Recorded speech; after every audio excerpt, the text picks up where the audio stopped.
I want to move to the economy and to the world order, if you will.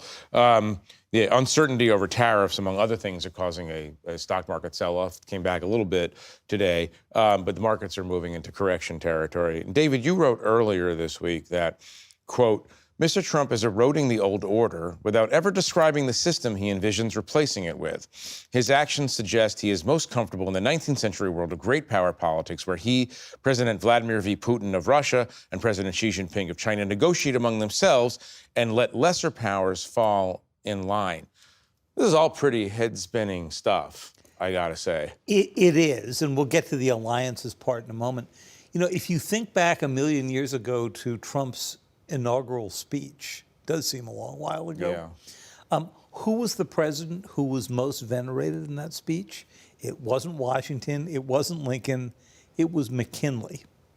McKinley, the man who loved tariffs and expanded the United States, ended up being the winner of the Spanish-American War, ended up with the Philippines, which he really didn't know what to do with once he got it. Pretty fascinating that he is the one who Trump has chosen to go follow. And I think part of the market upheaval that you saw this week came from investors and certainly business leaders, and there were a lot of them in Washington this week, who thought that the Trump of the second term was going to be like the Trump of the first term. And in the first term, the market went dramatically up at this point into his presidency. In fact, now that it's gone that down, what's the difference? It's these tariffs and no real understanding of what he's using them for. Is he doing it to raise revenue? Is he doing it as a negotiating ploy? Or is he doing it because he actually thinks this is the way the economy should operate? Right. Laura, it's impossible to know how far he can go, how much pain he could cause economically, not only in 401ks, but in every aspect of the economy. Are they banking in the White House on the loyalty of his core supporters to sustain his support through some bad times that seem to be here? Yes, that's what you hear from them, which is essentially that the base is still with him. That even though, yes, there are polls out this week showing that a majority of voters disapprove of his handling of the economy, that the base is still there. And you also see that Republicans in Congress are still there. I think one of the more important stories of this CR bill to fund the government is that Congress abdicated their ability to provide any challenge to Trump on tariffs. That's in the bill that funds the government. Republicans essentially said, oh, it's okay, we're not going to use that power to challenge the tariffs at all. One of the only oversight tools they have on these tariffs. So I think Congress, along with the base, are still, Republicans in Congress, along with the Republican base, are still with Trump on this. Right. Let's talk about allies and adversaries. I want you to watch President Trump here for a minute talking about Ukraine and Russia. You're gambling with the lives of millions of people. You're gambling with World War III. Russia has a large group of Ukrainian soldiers, as we speak, surrounded. I've asked them not to kill those soldiers, please, not to kill those soldiers. We don't want them killed.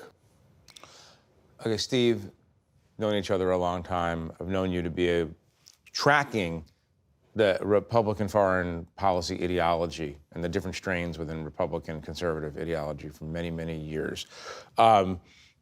Explain how the party of Reagan has moved to this moment when the Republican president of the United States has pretty overt sympathy for the Russian position. Yeah, I mean, the second comment you just played there was basically taken from Russian propaganda. These are the things that the Russians were saying about having these Ukrainians surrounded. And you saw him berate Volodymyr Zelensky in the Oval Office in a way that I don't think was accidental. Can I just pause for a second? I want to ask David, who's been watching foreign leaders come to Washington for quite a long time. Have you ever seen anything like that treatment of Zelensky that we saw the other day? 30 years of covering the White House, lots of pool sprays in that time. Never a moment where I have seen a president basically try to humiliate a foreign leader along the way and make it clear that he's not getting any American support, particularly one who 2 years ago was venerated here as a democratic hero, you know, Churchill in a T-shirt. Yeah. You know, but it's funny when you say Democratic hero, Donald Trump hears that as Democratic hero, Democratic Party hero. Yeah. Capital. But anyway, yeah, capital D, Democrat. But anyway, Steve, go on with your analysis there. Yeah, look, I mean, I think if you look at the Republican Party today, you have Republicans increasingly at least willing to side with Donald Trump and sound like they are skeptical of Zelensky, sound like they believe that the time has come for the President of the United States to get tough with this ally, to have a minerals deal so the United States gets something so that we're not giving things away for free. You hear them sort of mimic the president's language. But there's an entirely different conversation that takes place if you're talking to Republicans privately. And most Republicans, still to this day, believe that Volodymyr Zelensky is the right leader if you're choosing between Putin He's the friend. and Zelensky. He's the guy we He's should the friend. support. They understand that Zelensky did not, in fact, start the war. They understand this reality, and I've been talking to several. One today, longtime Republican, smart guy. I would describe him as a Reagan Republican. Said he was watching the press conference and felt physically sick, watching this humiliation of a longtime ally. Yeah, well, let me read to you and to everyone at home something you wrote that was just bracing. Donald Trump is unquestionably pro-Putin and has been for years. He doesn't merely want to end the war. He wants to end the war on terms favorable to Vladimir Putin. What you're describing in that recent piece in the Dispatch, what you're describing is essentially the Manchurian president, not in the sense that he's been captured and brainwashed, but that he's actually doing the bidding of a hostile power. I mean, whatever the reasons, right? I won't speculate about the reasons. Yeah, and I'm not suggesting anything. I'm just saying that that's the what we're actually seeing. Right. Look at what he said last Friday. He had this stark warning. He tweeted out or Truth Socialed out a warning saying Russians are pounding the Ukrainians. I might have to think about bank sanctions. And people said, "Whoa, is he? This is the toughest we've heard him be on Putin in a long time. Might we anticipate a change?" And then what happened this week? Nothing. Putin, they stepped up their attacks. They mocked our emissary to Moscow. I mean, they've done everything they can to sort of thumb their nose at the United States president. And he's not getting tough. There are no repercussions. He's never talked to Vladimir Putin the way that he talked to Zelensky in that first clip. And you just have to listen to what the president also said yesterday, which speaks to this. Yesterday in the Oval Office, when he talks about the leaders that he gets along with, he says, I get along great with Vladimir Putin, Xi Jinping, and Kim Jong-un. Those are the three that he repeatedly mentions, dictators and autocrats, when he talks about who he gets along with and when he has favorable things to say. David, make it make sense. Sure, I wish I could. So part one of this may simply be his admiration for the fact that these dictators, as Laura has suggested, can do what they want to do. They don't Admiration or jealousy? A little bit of both, and a little bit of a wish here that he could reorient the presidency more in that direction.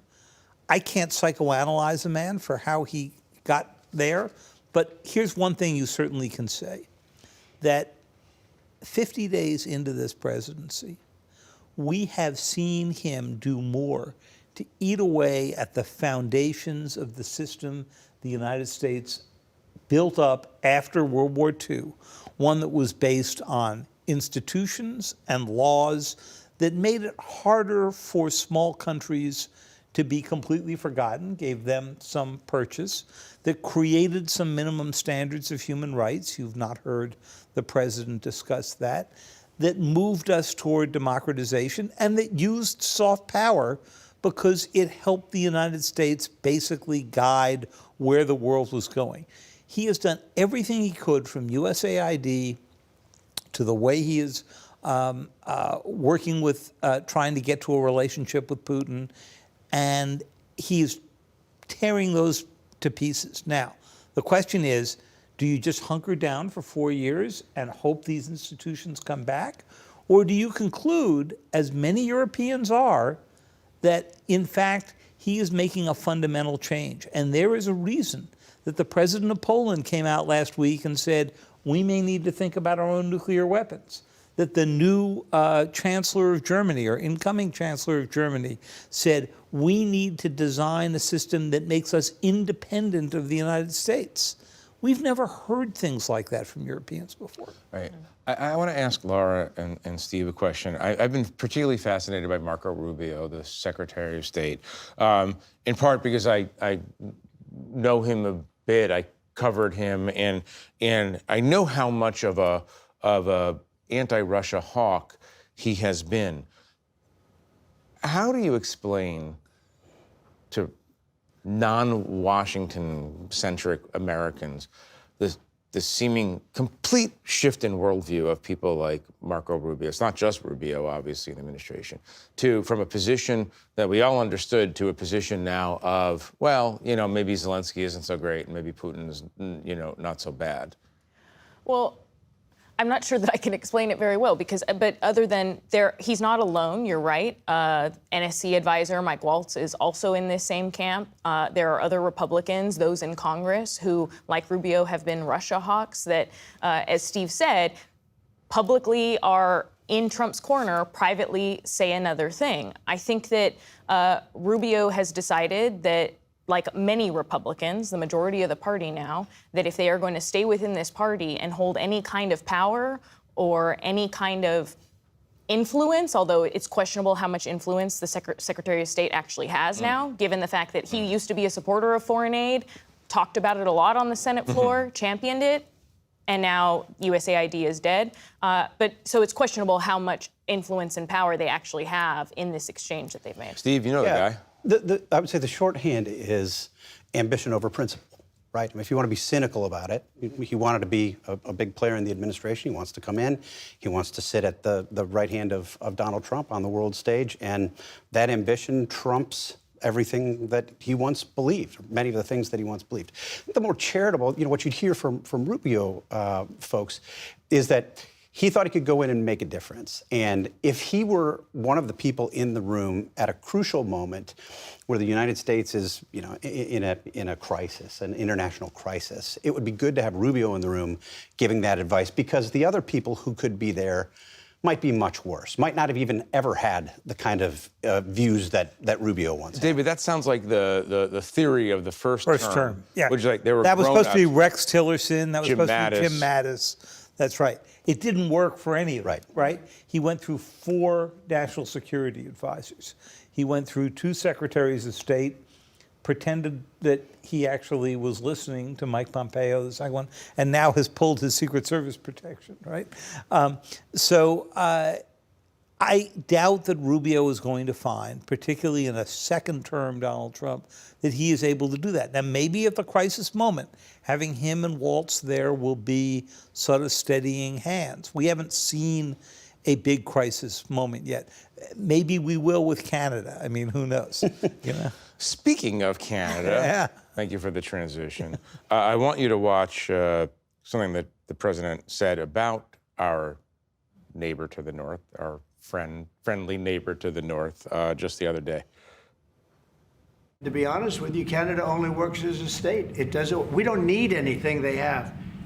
As a state, it would be one of the great states anyway. This would be the most incredible country visually. If you look at a map, they drew an artificial line right through it. So, look, Greenland, I can sort of understand. It's got a strategic purpose. The United States thought about buying it in 1867, thought about it again in 1947. Trump thought about it. I mean, taking military action, which he said to me in January he would think about, doesn't seem to make any sense. That would be, by the way, just to be clear, Denmark, which is sovereign over Greenland, And is a a NATO member of member. NATO. Yes. So that would be a NATO country attacking a NATO country over a territorial That was desire. why I asked him the question to see if he was willing to go that route. Yeah. Turned out he was. Yeah. Panama, treaty ally, but at least I can understand the strategic element to this. There's nothing strategically that we need from Canada that we don't get from having them as one of our closest allies. We run NORAD with them, the North American Air Defense Operation. It's the most seamless air defense operation between 2 countries you can possibly imagine. So the Canadians are sitting here and saying, what is this? And the only answer I can come up with, Jeff, is that line in the inaugural address about manifest destiny. We're out of space in the West. The only thing he can do is go north. The Canadians are taking this seriously. I mean, this is the As they thing, should. right? This is the thing, though. You know, the White House has given all these reasons for why they've done tariffs. So whether it's fentanyl coming across the Canadian border, even though it's less than 1% of fentanyl comes across from Canada, whether it's because the president wants companies to come back to the U.S., or a host of reasons. But this is the one that Canadians believe is the actual reason that the president wants the annexation of Canada. He wants it as a 51st state. And Commerce Secretary Lutnick is out there repeating it over and over and over again. Steve, I want to find a diplomatic way of saying this, but I mean, it's nuts. Crazy. Okay. Right. I mean, it's like we have our ally. We've had a stable relationship with this ally. We have a huge trade relationship. Yeah. Obviously, tourism and interaction, like across a 3,000-mile peaceful border. It seems like a totally extracurricular kind of project. Maybe it's diversionary. Maybe it's a way of talking about things that he wants to talk about. But what's the secret? You've got 2 minutes to tell us the secret. Yeah. What is the impulse here that makes him say a thing that no American president in our lifetimes, or really any lifetime, would ever imagine? Seizing Canada, taking Canada as a state? The challenge, I think, for people who do what we do has been, in some ways, for the past decade, to try to figure out when to take Donald Trump seriously, when to take him literally, and when to just blow it off, because it's silly. And I will admit, this fell into that last category for me, sort of like taking a shot at Canada, probably because he doesn't like Trudeau. They've had a personal beef Trudeau is going gone back. now, obviously. Trudeau's gone now, and he's elevated Trudeau's party over the Conservatives. Yeah. But, a lot of these things start with some personal beef that Donald Trump has with the leader of a foreign country. That would be my guess as to where this goes. But look, there's been good reporting that he's been raising these things privately and saying this is sort of an arbitrary border. We saw him say it in public He wants to renegotiate a treaty that we signed 120 years ago that set the line out there. And he keeps coming 3 times this week. He has mentioned this border line. It's something that's on his mind. He wants to renegotiate the U.S.-Mexican-Canada treaty that he himself did just a few years ago. David, in the minute that we have, explain the consequences of these continuing attacks on the dignity and sovereignty of Panama, Denmark, Canada, for starters. Well, the first part of this is you have an alliance that basically is built on trust. And the trust is that if you ran into a bigger problem, if the Europeans saw the Russians coming across the border after Ukraine settlement, if the United States and Canada were attacked together, you have the trust that the United States and its nuclear umbrella cover. The moment you pull that trust away, people begin to get their own nuclear weapons. They begin to operate on their own agendas. So we've done something impossible. We're making Canadians angry. Is that what you're saying? It is pretty remarkable, isn't it? Yeah. Unfortunately, we need to leave it there for now, but I'm sure we're going to be revisiting these questions again. I want to thank our panelists for joining us and our viewers as well.